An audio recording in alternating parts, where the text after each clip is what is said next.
নমস্কার বন্ধু, আমি আজ এই ভিডিওতে দেখাবো যে বাংলার বাড়ি। আপনারা জানেন বাংলার বাড়ি কিন্তু ফার্স্ট ফেজ হয়ে গেছে, তাদের বাড়ি কিন্তু কমপ্লিট হয়ে গেছে। এবার সেকেন্ড ফেজের টাকা কিন্তু দিতে আরম্ভ করেছে। তো এই সেকেন্ড ফেজের টাকা কারা কারা পাবেন, কারা এলিজিবল আছে, সমস্ত ইনফরমেশান আপনারা নিজের মোবাইল থেকে বা কম্পিউটার থেকে চেক করে দেখে নিতে পারেন। তো কিভাবে চেক করবেন, কিভাবে দেখবেন, সমস্ত ইনফরমেশান আজকে এই ভিডিও থেকে আমি জানাবো। অবশ্যই ভিডিওটি আপনারা শেষ অবধি দেখতে থাকুন। আর যারা আমার চ্যানেলে নতুন তাদেরকে বলবো চ্যানেলটিকে সাবস্ক্রাইব করে সঙ্গে থাকবেন। আর যারা সাবস্ক্রাইব করেছেন তাদেরকে অসংখ্য অসংখ্য ধন্যবাদ। তো বাংলার বাড়ি ফার্স্ট ফেজে পঞ্চায়েতগুলিতে কিন্তু অলরেডি বাড়ির টাকা পেয়ে গেছে এবং তাদের বাড়ি কিন্তু কমপ্লিট হয়ে গেছে। এরপর আপনারা জানেন যে আমাদের রাজ্যের মুখ্যমন্ত্রী কিন্তু সেকেন্ড ফেজের টাকা উদ্বোধন করে দিয়েছে এবং প্রতিটি গ্রাম পঞ্চায়েতে সে অনুষ্ঠান হয়ে গেছে এবং অনেকে টাকা ঢুকছে এবং পরবর্তীকালে ঢুকবে। তো আপনারা কিভাবে চেক করবেন যে আপনারা এলিজিবল কিনা? অনেক সার্ভে হয়েছে, আপনারা জানেন সার্ভে হওয়ার পরই কিন্তু এই যারা বাড়ি পাবে তাদের নাম কিন্তু পঞ্চায়েতগুলিতে উঠে এসেছে। তো এবার আপনারা কিভাবে চেক করবেন যে আপনি এলিজিবল কিনা? তো দেখুন ভিডিওটি আপনারা শেষ অবধি দেখতে থাকুন। প্রথমেই বলবো যারা এলিজিবল তাদের লিস্ট কিন্তু গ্রাম পঞ্চায়েতগুলিতে অলরেডি দিয়ে দিয়েছে। তা সেই লিস্ট কিন্তু আপনারা দেখে নিতে পারেন কারা এলিজিবল আছে। এবং তাছাড়াও আপনার মোবাইল থেকে কিভাবে চেক করবেন যে প্রথমেই বলবো যাদের মোবাইল আছে অ্যান্ড্রয়েড মোবাইল তারা নিজের ডিস্ট্রিক্ট কিন্তু ডিস্ট্রিক্টের যে ওয়েবসাইট সে ওয়েবসাইট কিন্তু ওপেন করে নিতে হবে। প্রথমেই আপনারা গুগলে যাবেন আপনার মোবাইল থেকে বা কম্পিউটার থেকে, সেখানে লিখবেন বাংলার বাড়ি গ্রামীণ ফেজ 2। তো ফেজ 2 লিখে সার্চ করার পর আপনাদের কিছু ওয়েবসাইট কিন্তু আসবে।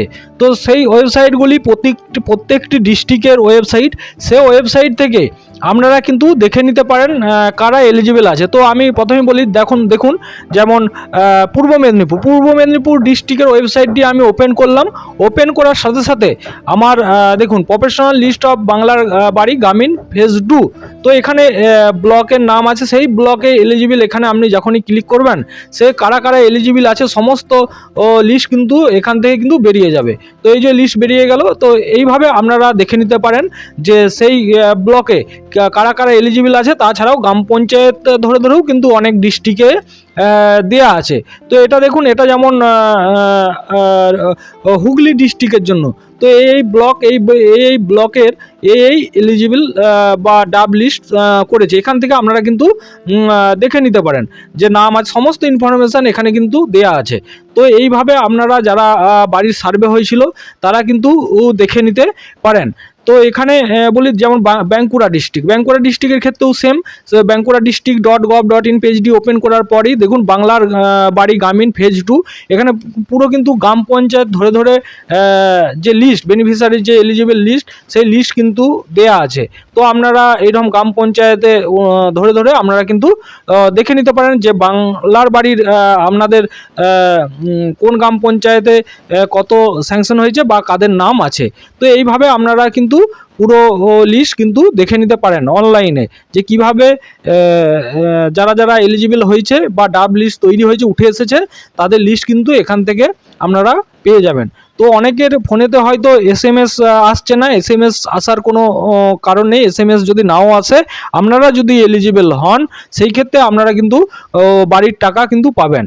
তো SMS এলি যে পাবেন বা না পাবেন সেটা কিছু ব্যাপার না। যেমন উত্তর দিনাজপুরেও দেখুন এলিজিবল লিস্ট এবং ইনএলিজিবল লিস্ট সমস্ত লিস্ট কিন্তু ওয়েবসাইটে দেওয়া আছে।